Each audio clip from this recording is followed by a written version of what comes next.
You know what healing your inner child looks like? Sometimes it's not therapy. Sometimes it's a 38-year-old man crying at Sesame Place. So my wife and I decided to take the family right to Sesame Place. It's my son's first time going, right? And on the ride there, I'm talking to my wife and I realize, oh crap, this is my first time too. So we get there, there's a lot of people, a lot of things happening. My son is super serious, right? Because he's seeing this for the first time, so he's kind of observant, right? He's kind of just looking around, seeing what's going on, right? Sesame Place throws a parade, right? Which I didn't know, I'll be honest with you, right? I didn't know. So Sesame Place, they throw a parade and we're waiting there, right, for the parade to start. And again, my son is still super serious. He's kind of just looking around, right? Seeing all these people, seeing all these things, hearing all this loud stuff, right? So he's just kind of taking it all in.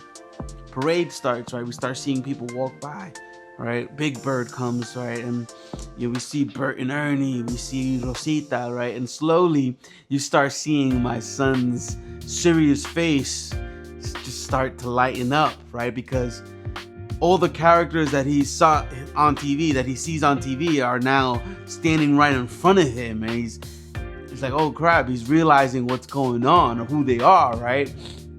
So then we see Rosita, we see Abby, right? We see Elmo and his dog, right? And my son is like, oh man. And my son loves, I'm talking about loves, and he thinks is the most hilarious character there.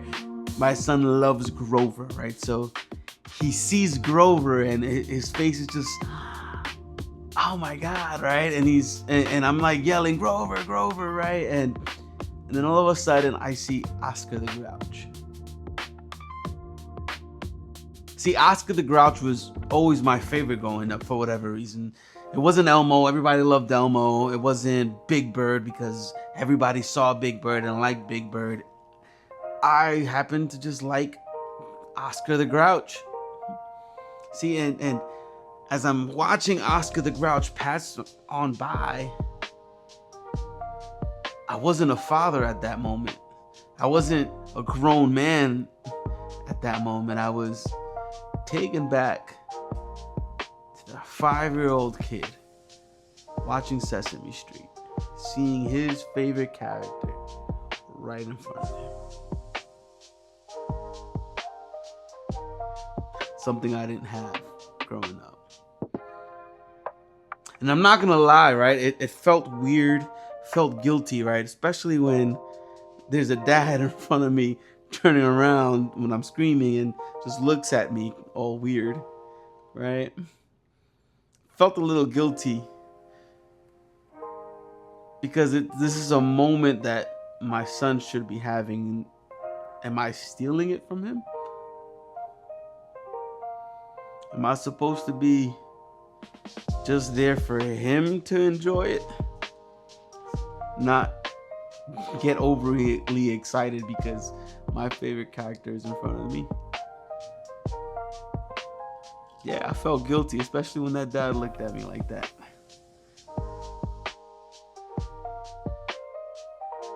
See, but then it hit me. I never got to experience this place as a kid, right? It just wasn't lined up in the cards for me, you know what I'm saying? It just didn't happen. I know my mom would have loved to, right? But it just didn't happen. And now I have the opportunity to take my son to this. And not just see it through his eyes, but get to experience it. And the only reason why I'm able to experience it this moment right now is because of him, my son.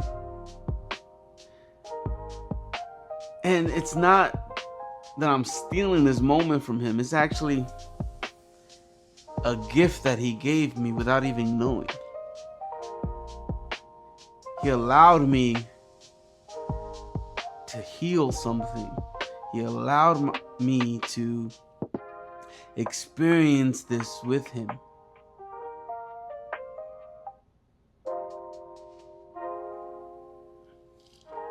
it's not stealing his moment, it's him giving me one I never got.